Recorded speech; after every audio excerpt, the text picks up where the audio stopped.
Tu veux devenir fort? Tu veux avoir une volonté inébranlable? Alors commence ici. Regarde d'abord l'enfer. Pas celui des films, pas celui qu'on t'a raconté, le vrai. Celui où tu nais avec la peur comme compagnon de lit. Celui où, enfant, tu ne pleures plus parce que pleurer ne sert à rien. David Goggins n'est pas né surhumain. Il est né cassé, humilié, battu, gamin noir, bègue, obèse, sans avenir. Et pourtant, cet homme s'est reconstruit jusqu'à devenir une légende vivante du mental. Et sa vie commence là, dans l'enfer que personne ne voit.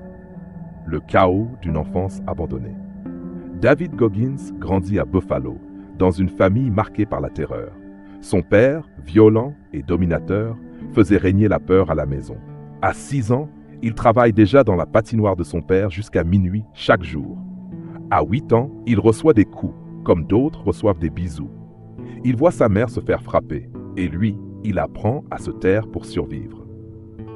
I got beat like a grown man when I was a child. Traduction, je me faisais frapper comme un adulte quand j'étais encore un enfant.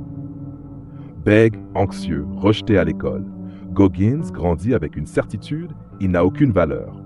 Mais c'est là commence la leçon. Il aurait pu devenir un autre perdant, un autre mec qui blâme la vie, les autres, les blessures.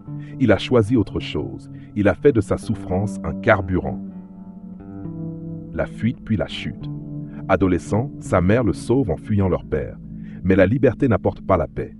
David devient obèse, traumatisé, paresseux. Il ment, triche à ses examens. Il évite la réalité. I was the king of excuses. I could rationalize anything.